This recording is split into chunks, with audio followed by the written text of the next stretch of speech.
What's going on there, YouTube, and welcome back to another comic book video. This is the channel where we sit down and cover different comic book stories from Marvel, DC, and even IDW as well. This time we're going to cover a story called Carnage, U.S.A., which honestly is one of the best Carnage stories of all time. But the reason why we are covering this story is because I asked you guys a while back, who was your favorite Spider-Man villain? And pretty sure most of the people said it was Carnage, and also because someone asked me to cover this story. And so if you like today's comic book video, please leave me a like down below and also subscribe to the channel for more content to come in the near future. But I do hope you enjoy today's video. So the way this story opens up, we pick up in Dovertown, Colorado, where we just pick up with some random meat packing plant. At first, it seemed like it was a normal meat packing place, but we then pick up with the guy who walks in thinking that it was going to be a normal day at work, except when he gets there, he finds a bunch of dead bodies on the ground and one person standing over the dead bodies. Of course, that one person being Cletus Cassidy, aka Carnage. And when the man tries to call for the police, of course, that is when Cletus turns into Carnage, and this begins the mayhem we will see in this story. This is where we see a man run into his home panicking because he is trying to save his family. He rushes in and tells his family to get away from the sink. Something is coming through the water system. Then asks his wife where are their two youngest children at, and where his wife tells him that they're upstairs and that the middle child is giving the youngest one a bath. Except when this man gets upstairs, he finds his youngest son has turned into a baby Carnage and has already begun the process of turning his older son into a miniature Carnage as well. And so this leads to both of them attacking their father. After all of that had happened, we pick up with someone telling us that the whole city has been taken over by Carnage now. But the way the government had found out was because Carnage sent a man walking to the next city over, but with cuts all over him and with the message telling the next city over what happened in Dovertown, Colorado. That message got to the U.S. emergency response team, and now they are working on forming a team to send into Colorado to deal with Carnage. This is where we see that the American government had already formed an Avenger team to go in and deal with this problem. Spider-Man, of course, since it is Carnage, which is part of his rogue gallery. Wolverine, top level killer. We also have Captain America and Hawkeye. Don't really see a reason for them to join, but hey, here they are. Later on, we're going to see Ben Grimm join because the Fantastic Four have a sonic gun the team can use because sonics are a symbiote weakness. And so this team somewhat makes sense, only like 2 of them, but maybe 3. But Ben Grimm is a huge maybe. Now when this Avenger team gets to Dovertown, Colorado, they are greeted by the people of the city. Every single person is acting very creepy, just standing around smiling, or they have fear in their eyes. Like the Avengers are wondering what in the world is going on here. What did Carnage do to make everyone act like this? But that is when they see their target. And they see Cassidy and he is holding a baby, which of course makes the heroes panic because this man is now holding a baby hostage. But we see that he is holding everyone in the city hostage. Now while keeping the Avengers focusing on him, Cassidy sent his Carnage symbiote to attack the heroes from behind. And you have Ben Grimm use his sonic gun to stop the attack. Except we come to learn that the Carnage symbiote is everywhere in the city. And the answer to the question on how the symbiote got that big comes later on in the story. But with the Carnage symbiote being everywhere around the heroes, the whole team is taken out except Spider-Man. And this is where we see all the Avengers except Spider-Man are now Carnage versions of themselves. And so with all of that happening, the Avengers communicators go offline. And this tells the U.S. emergency response team that, hey, the Avengers lost and basically they need to send in a second team. And they're going to send a team of symbiotes to deal with this mess.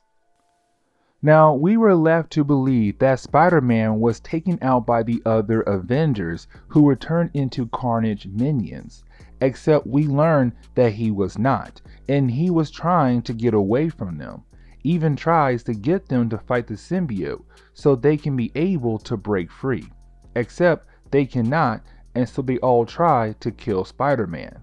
But while trying to fight them, a random gas tank explodes, which gives Spider-Man cover, since flames are a symbiote weakness. And that is when a random group of people grab Spider-Man and are able to get away from Carnage and his followers. This is where we pick up with Tannis Neve, who is Scorn. Tannis Neve's symbiote, which is Scorn, is basically the offspring of Carnage, except Scorn is a hybrid symbiote. Tannis Neve was someone who was temporarily had the Carnage symbiote, but when she lost it, she came to find out that the Carnage symbiote left an offspring in her prosthetic arm, giving the symbiote the ability to fuse with any kind of machine. And so she has your usual powers of a symbiote, but other abilities as well. And the reason why we pick up with her is because the U.S. emergency response team is going to send her in to deal with the Carnage problem. This leads us to the book introducing Mercury Team, which we learn that these trained soldiers are holding on to the symbiotes from the 90s. When they combine, they make a symbiote called Hybrid. Separated, they are known as Riot, Lasher, Agony, and Phage. But these guys had a symbiote infused with them, and their weapons are even an animal they have with them. Except they have control over the symbiotes, but these symbiotes give their weapons themselves or even an animal extra abilities. But this is going to be the point where we learn that they're going to use these symbiotes to deal with the Carnage problem, just sending in a whole team of symbiotes. But picking back up with Spider-Man, we learned that Spider-Man was saved by a bunch of people from the city of Dovertown who escaped after Carnage took over. And they're all staying in this cabin out in the middle of nowhere. This cabin is cut off from the city every way possible, where one of the people who saved Spider-Man earlier name is Eric. And this is where we learn how Carnage was able to take over the city. Now remember, in the beginning of our story, we saw Carnage at the meatpacking plant. But this is where we learn that Carnage killed everyone who worked there at that meatpacking plant. But he fed the blood and guts of the dead animals and the dead people to the symbiote. And so the symbiote grew in size. And with that happening, you had Cletus Kasady send the Carnage symbiote into the water system. And so Carnage spread like a virus throughout the whole city.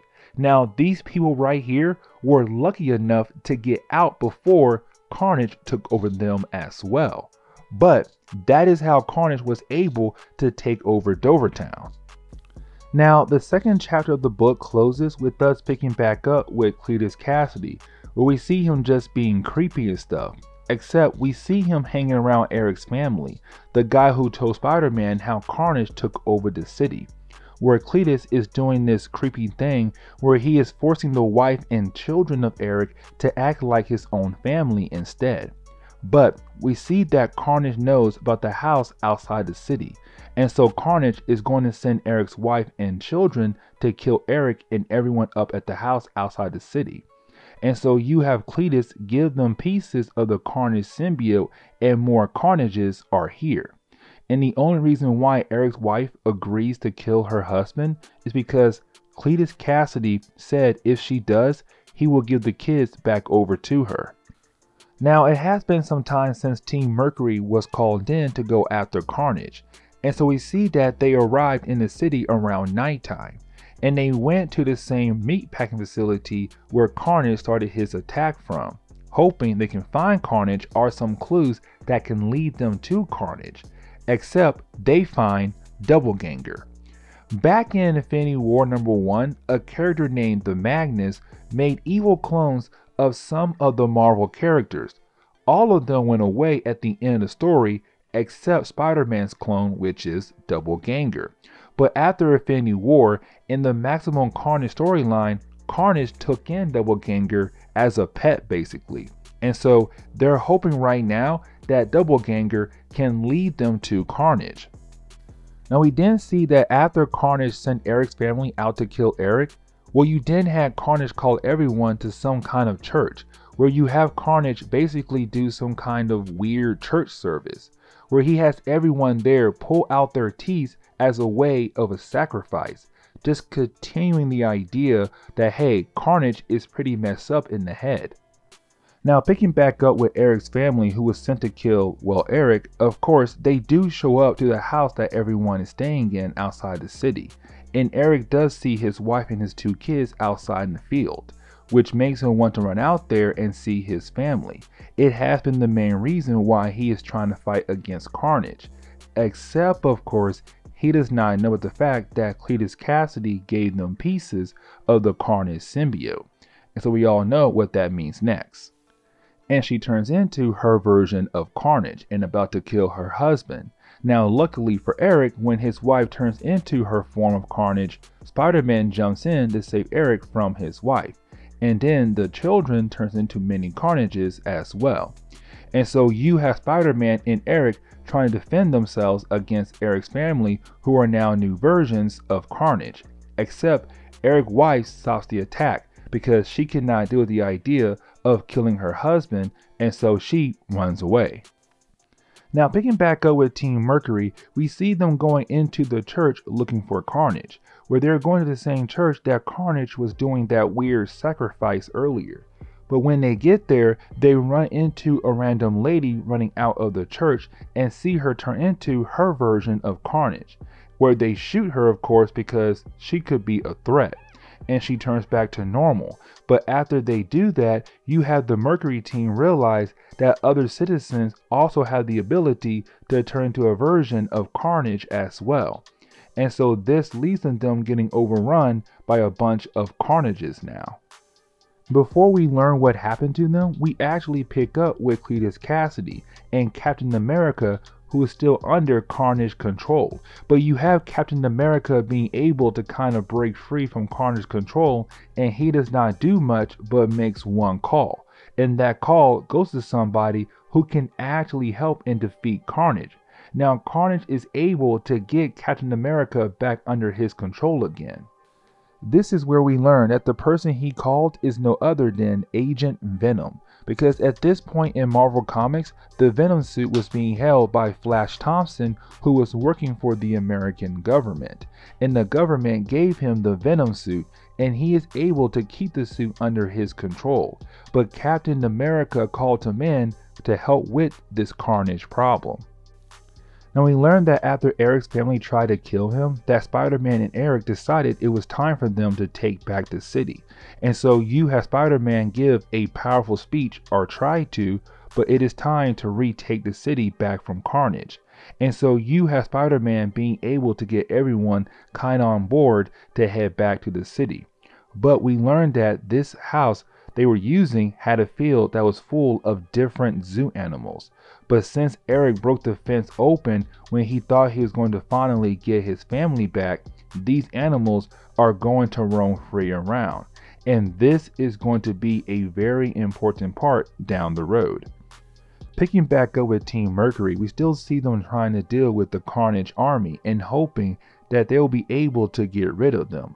Except, they're unable to do that. Now, while they are fighting this army, of course, Cletus Kasady hears all the shooting going on. And so this leads to Carnage and his Carnage Avengers heading out to battle with Team Mercury. Now, when Carnage and his Avengers appear, you have Team Mercury ask, where in the world is Scornus at, the hybrid symbiote? Now, we do get a small glimpse that Scorn is working on something big back at the meatpacking facility. We don't know what it is, but we will learn soon. Except getting back over to Team Mercury, we see them getting overrun by Carnage and Carnage Avengers and the citizens who have turned into Carnages as well.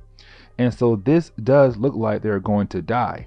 Except that is when you have Spider-Man appear and he jumps into the battle to help give Team Mercury the chance to win this battle. And he takes on Carnage himself. Now, of course, this leads to Spider-Man trying to defeat Carnage, which is something we have seen so many times in comics. But you have Spider-Man being unable to beat Carnage like most of the time when he fights against him. And so it looks like Carnage is going to kill Spider-Man until Spider-Man is saved by Agent Venom.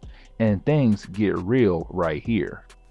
Because you have Agent Venom being able to use his sonic weapon to do a lot of damage to Carnage, where Carnage is having a hard time trying to regroup after being hit by it. And this starts to give the Avengers the chance to break free from Carnage control. And so it seems like everything is going to be okay. Except you have Agent Venom try to kill Carnage off by trying to shoot him in the head. Except, of course, you have Spider-Man come in and stop Agent Venom from killing him, because the whole superhero code he has where no killing should ever happen around him, which of course let Carnage get the chance to get the upper hand on Agent Venom. Except right when he did that, we see this bulldozer come out of nowhere and carry Carnage and Agent Venom away, where we learn that the person who is controlling the bulldozer is Scorn. Remember, her symbiote gives her the ability to control machines and sometimes upgrade them. And so she takes the two characters back to the meat facility and we learn what she made, which is some device that cuts off the symbiote from the person once they get inside, where we see Carnage and Venom suit is taken off, leaving Cletus and Flash to fight one-on-one without their suits. We see the heroes head to the meat facility to see that Scorn had made a device to separate Carnage and Cletus, except she also separated Venom and Flash, and so now the two symbiotes are on the loose looking for a new host, and they find the animals from earlier to bond with, where we see that the Venom symbiote bonds with a gorilla. But remember, the Carnage symbiote grew in size, and so right now it had bond with an army of wild animals heading for our heroes to fight against. Inside the meat facility, we see that Flash Thompson and Cletus Cassidy fighting each other, except this fight is different because they both lost their abilities to walk, and so they have to use their upper strength to try to get the edge on each other. And this fight does look like that Flash Thompson is going to win because of his military training, except Cletus Cassidy starts to get the upper hand, making it seem like this could be the end for Flash Thompson. Back outside, we see the Avengers and Team Mercury working together to deal with the Carnage symbiote trying to take over the city with an army full of animals, and the heroes are able to hold their own against the Carnage symbiote. We do learn that the army was planning to blow up the whole city to deal with the problem, except you have Captain America call in on the radio to tell them the situation is under control. Just fire a few small blasts here and there and that is it. But you have the heroes being able to stop the animals. Spider-Man saves the gorilla that's being controlled by the Venom symbiote, and we see the Venom symbiote actually leave to go back to Flash Thompson. And the story really wraps up with Flash Thompson getting his Venom suit back and being able to stop Cletus Cassidy. Except this is where we get the sad moment of the whole book.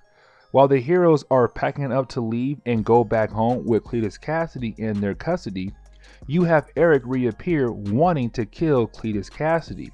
And you have Spider-Man stop him, not letting Eric become a murderer like Cletus. Except you have Eric tell Spider-Man that he had 3 children, that Carnage killed his only daughter as a sick joke or something. Ending the story with Carnage giving us a creepy smile.